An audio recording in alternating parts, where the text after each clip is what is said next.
exposition a un seul message. Le rara est un rituel de la révolution haïtienne.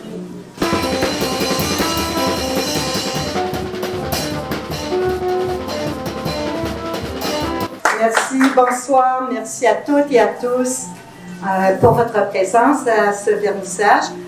Je vais donc, comme l'a annoncé Olsen, vous dire tout simplement dans quel contexte il a réalisé cette magnifique exposition. C'est dans le cadre de son doctorat en histoire de l'art à l'Université de Montréal. Olsen a fait en plus de la formation pour obtenir l'option muséologie qui va s'ajouter à son diplôme. Option muséologie, donc l'étude des musées et des expositions. Et aussi, il a fait la formation pour ajouter à son diplôme l'option en recherche-création.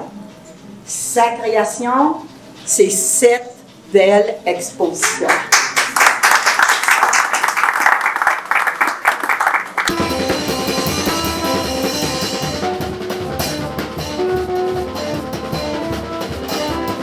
Le 6 août 2024, c'était le vernissage de l'exposition sur le rara au carrefour des arts et des sciences de l'Université de Montréal. Cette exposition repose sur une idée principale. Le rara est un rituel de la révolution haïtienne. C'est la base de tout le contenu présenté. 3 messages clés soutiennent directement l'idée principale. Ils fournissent un cadre conceptuel qui oriente le développement du contenu.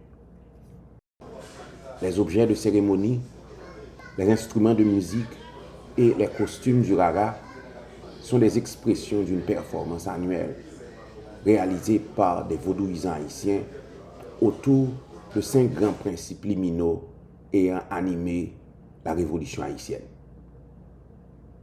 Relations, inclusion, transculturation décoloniale, liberté créatrice et utopie égalitaire.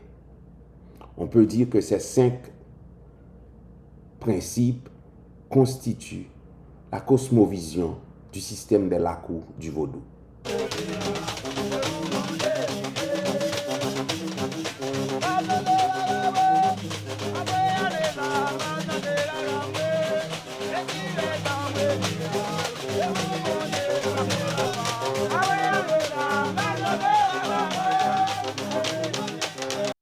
Conformément à cette stratégie d'interprétation, j'ai décidé d'organiser le contenu en 5 sections thématiques afin de raconter l'histoire du rara. La première section propose une description de l'histoire et du contexte de l'invention du rara. La deuxième section donne à voir les objets de cérémonie du rara. La troisième section décrit les instruments de musique d'une bande de rara, les tambours, les bambous, les vaccines.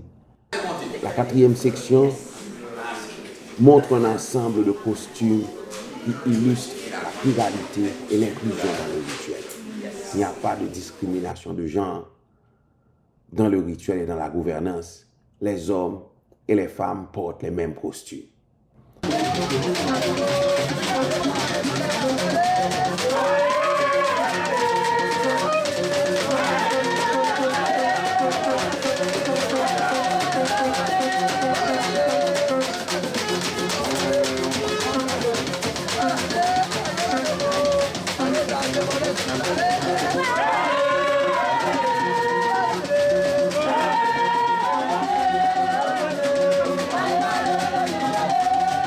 La cinquième section explique pourquoi je soutiens que le rara est une tradition inventée et un rituel de la révolution haïtienne.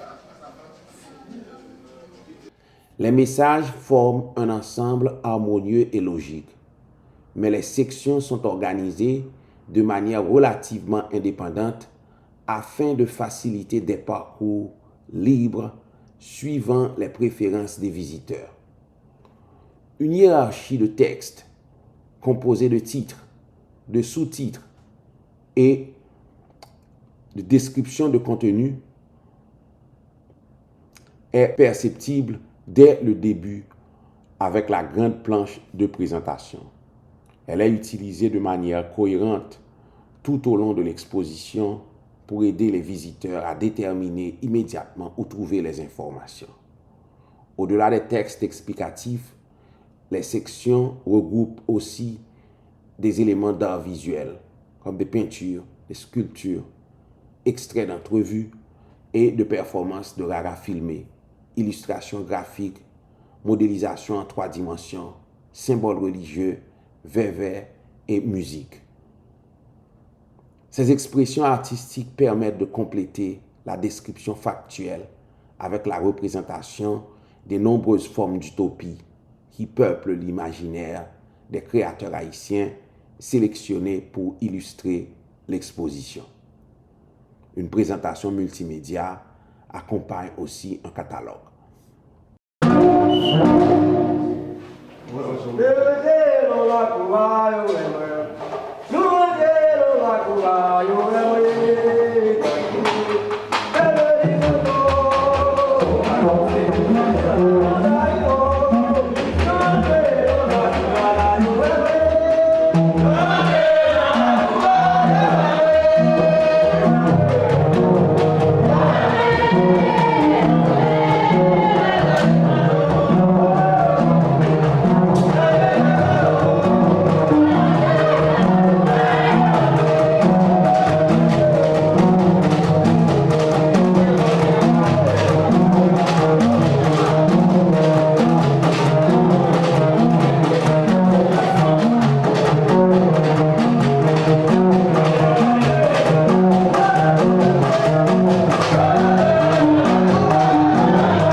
L'exposition a pris en compte les préférences de 4 catégories de visiteurs.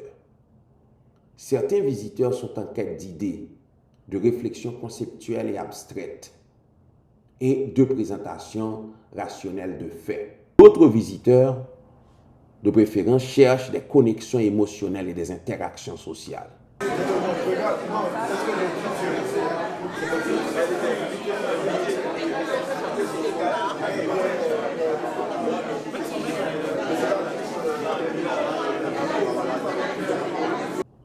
Une troisième catégorie de visiteurs est attirée par le langage visuel et esthétique de l'exposition. Ça veut dire à distance par ouais ça, mais vous verrez là, il est côté chez bien. Vous savez là, et c'est là comme c'est une autre dans le plateau qui vient faire un point d'or. Enfin, d'autres souhaitent avoir des expériences interactives et immersives multisensorielles. La démarche de recherche-création que je présente dans cette exposition tient compte des besoins de ces 4 catégories de visiteurs.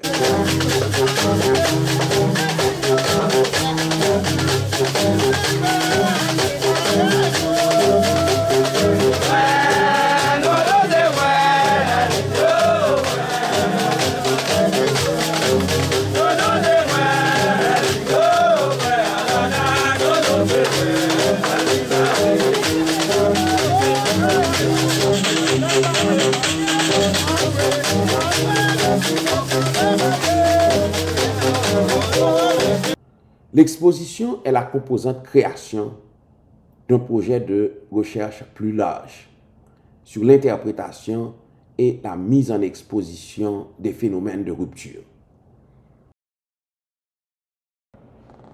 En plus d'une vaste littérature sur la mise en exposition des révolutions, l'exposition a pu aussi bénéficier des résultats d'un important projet de sauvetage de biens culturels que j'ai dirigé entre 2021 et 2023.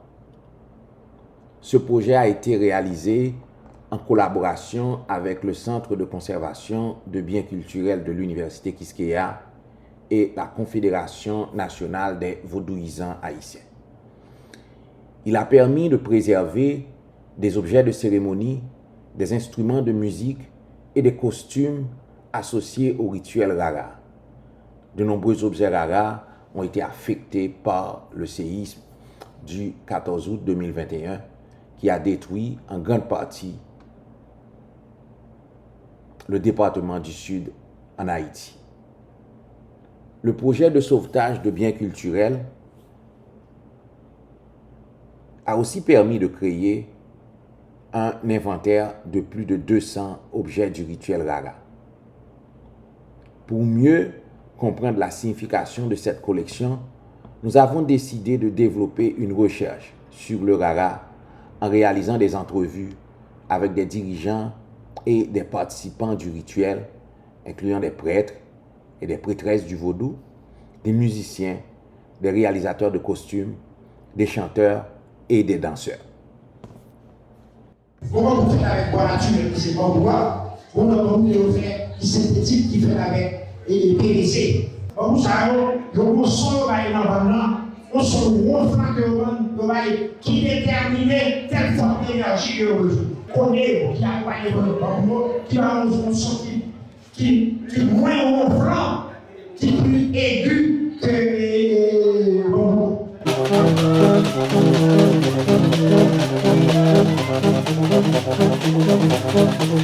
L'exposition est une illustration de l'un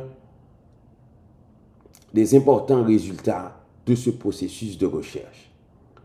Je suis arrivé à la conclusion que la mise en exposition des révolutions a contribué à structurer la discipline de la muséologie dans 4 dimensions: célébration, culture matérielle, participants-interprètes et dispositifs panoptiques. En représentant le Rara comme un rituel de la révolution haïtienne, on peut illustrer ces 4 dimensions. Premièrement, le Rara met en exposition l'être humain à travers le spectacle, la célébration et la performance festive en utilisant les utopies de l'égalité et de la fraternité. Deuxièmement, à travers plus de 80 objets représentant les costumes, les instruments de musique et les objets de cérémonie, l'exposition donne à voir la riche culture matérielle des vaudouisants. Troisièmement, l'exposition a développé le principe du participant-interprète en introduisant les discours et les interprétations des membres du rituel Rara dans le dispositif du carrefour des arts et des sciences. Il y a les entrevues et des performances qui sont montrées. Depuis nous lever sous bois caïman, nous jeunes gain Rara et dans votre vaudou Rara sorti. On connaît fort Rara gain valeur en pile parce que pas grand monde qui va connaître ça les Rara. Rara c'est force pays allié. Vous parlez de bois caïman. Oui, bois caïman. Et bois caïman, l'heure que nous étions jeunes indépendants, c'est Rara et yo te mette dehors qui te fait en pile plaisir et les quoi chaîne qui était dans pied nous qui fait nous te jeunes indépendance nous et bois caïman, mais yo pas changer ça, yo oublier ça. Enfin, au-delà de la générosité des gestionnaires et les nombreux permis et autorisations obligatoires pour l'utilisation de cette salle témoignent d'une culture de contrôle et de surveillance des corps dans l'espace, afin de créer le consentement en faisant la promotion de l'utopie de l'autorégulation.